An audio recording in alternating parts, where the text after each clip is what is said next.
This is a fully trimmed switch plinth cover for the Triumph TR4A. So it's not applicable to the TR4, it's only the TR4A. So it's a moulded plinth panel, which our customer has sent us. It's actually an aftermarket one. He sent us his original one originally, but it was falling apart.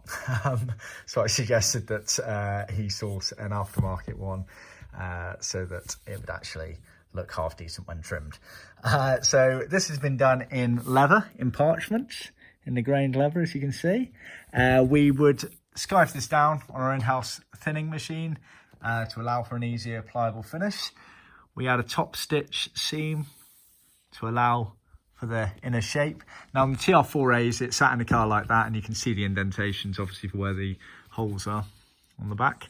We haven't cut out the holes there. It's a bit of a dangerous game doing that. We always recommend you do that as and when you're putting the switches in, because you only need to cut them as big as the switches are to save any issues there. So we've left that there deliberately like that. We've also used an extremely strong contact adhesive paste on stuff. You can see the remnants of it around there. You want to make sure it's strong, otherwise it will just start peeling back. This stuff will outlive us all.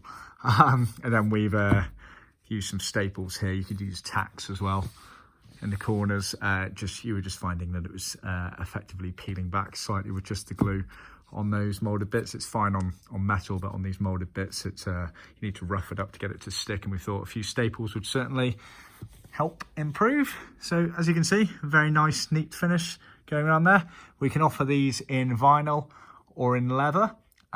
We commonly just supply the re-trim kit, so the material cut and sewn where applicable for you to re-trim your current one. Or if you want us to do it, just let us know. We can give you a price and you can pop it in the post for us and we'll do it. See our website for more details.